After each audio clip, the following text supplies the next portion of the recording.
Today, we are focusing on explaining visuals. It's important to make effective visuals, but it's also important to explain the visuals effectively.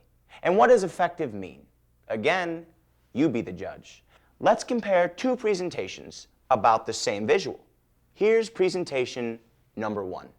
So, as you can see from this chart, in January, sales stood at 3.4 million.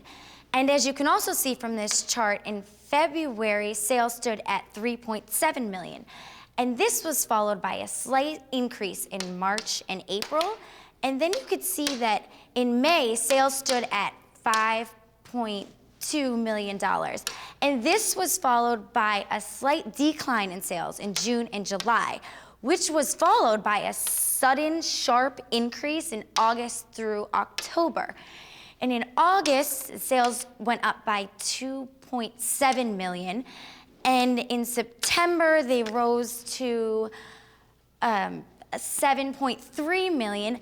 And in October, they landed in 11.3 million.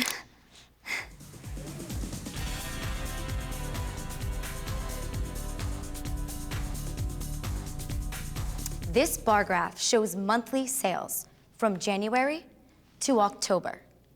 This shows sales in months. This shows money in millions.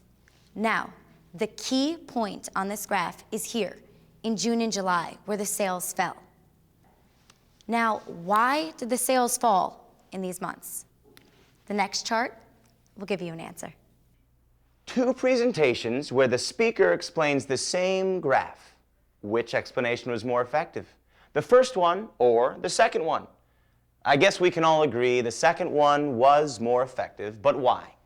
The speaker's explanation in the first one took too much time, and she explained the obvious. She repeatedly said, as you can see, if we can see, she doesn't need to explain. And second, the speaker had poor eye contact with the audience. She presented to the screen, not to the audience. On the other hand, the speaker in the second presentation gave a short, clear, and focused explanation. Why? Because she introduced the graph, explained only what was necessary, emphasized the key point, and then used a question as a transition to the next chart. Secondly, she presented to the audience, not to the screen. She pointed her toes at the audience and faced the audience throughout her explanation. And that is what you need to do to explain your visuals effectively.